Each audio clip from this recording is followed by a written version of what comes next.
সেদিন গৃহ হইতে নিষ্ক্রান্ত হইয়া নগর অভিমুখে যাত্রা করিতেছিলাম। এমন সময় সহসা শরীফুল সাহেবের দূরভাষ আসিল। তিনি ভ্রমণে বাহির হইবেন। আমিও সম্মত হইলাম, কিন্তু পথিমধ্যে যাত্রা স্থগিত রাখিয়া শরীফুল সাহেব গ্রাহক সংযোগপত্র তথা সিম কার্ড ক্রয় বিক্রয়ের ব্যবসা আরম্ভ করিলেন। প্রথমেই কিঞ্চিত পরিচয় করাইয়া দিই। ইনি শরীফুল সাহেব। তাহার প্রারম্ভে সকলেই ঠিক থাকে, কিন্তু পরিশেষে তাহার হিসাব মেলে না। যে কোনো পরিস্থিতিতে পরিহাস করা তাহার অতিশয় সহজসাধ্য কর্ম। উপযুক্ত সময়ে তাহার অনুপযুক্ত কার্য মিত্রমহলে অত্যন্ত অজনপ্রিয়। ব্যাঘ্রের সহিত সহাবস্থানকারী এই উন্মাদ অনুপ দলের কনিষ্ঠ ভ্রাতা এবং যে কোনো পরিস্থিতিতে প্রস্তুত হওয়াই যাহার স্বভাব। তবে বর্ষণ মুখর দিবসে অথবা শীতের প্রকোষ্ঠে অন্যায় আবদারে তাহার সমকক্ষ কেহ নাই।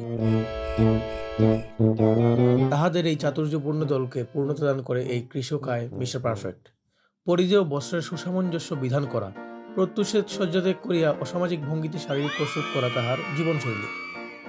তাহাকে বুঝাইয়া শুধাইয়া অনিয়মিতদের দলে রাখিতে হয়। তিনি ডেল কার্নিগির একনিষ্ঠ ভক্ত।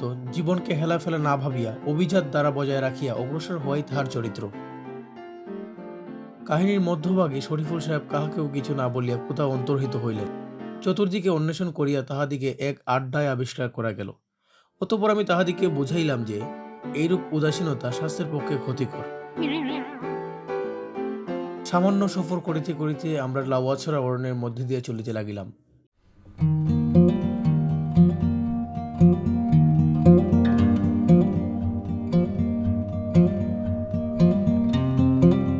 পথিমধ্যে ক্ষণকালের জন্য এক পিত মানবের সহিত সাক্ষাৎ হইল। পরিশেষে বনের অপর প্রান্তে এজেন্ট কামরানের সহিত মোলাকাত ঘটিল। জনশ্রুতি রহিয়াছে, দেবদাস রচনার কার্যে বিঘ্ন ঘটিলে নাকি সাহিত্যিকগণ তাহার জীবনী লইয়া এরূপ সাহিত্য সৃষ্টির নিমিত্ত বহুবার সাক্ষাৎকারের অনুমতি প্রার্থনা করিয়াছিলেন। গন্তব্যহীন দিশাহারা ভ্রমণের পর আমরা সীমান্তে উপনীত হইলাম। শরীফুল সাহেব কাল বিলম্ব না করিয়া আন্তর্জাতিক প্রাঙ্গণে তাহার শরীরচর্চার প্রতিভা প্রদর্শন করিলেন। অন্ধকারে কিঞ্চিৎকাল পরনিন্দা চর্চার পর আলোকসজ্জায় সজ্জিত সেতুতে আসিয়া ক্ষণকাল মডেলিং করা হইল। ভিডিওটি পছন্দ হইলে আপনার সেই মিত্রর সহিত ভাগ করিয়া নিন, যাহার সহিত ইহার কোনো একটি চরিত্রে সম্পূর্ণ অথবা আংশিক মিল রহিয়াছে। এইরূপ কাহিনী ভালো লাগিলে অনুসরণ তথা ফলো বোতামটি টিপিয়া পাশে থাকিতে ক্ষতি নাই। চাইলে কমেন্টও করতে পারেন, যেহেতু ইহা কেবলই সূচনা। Go with Ayan.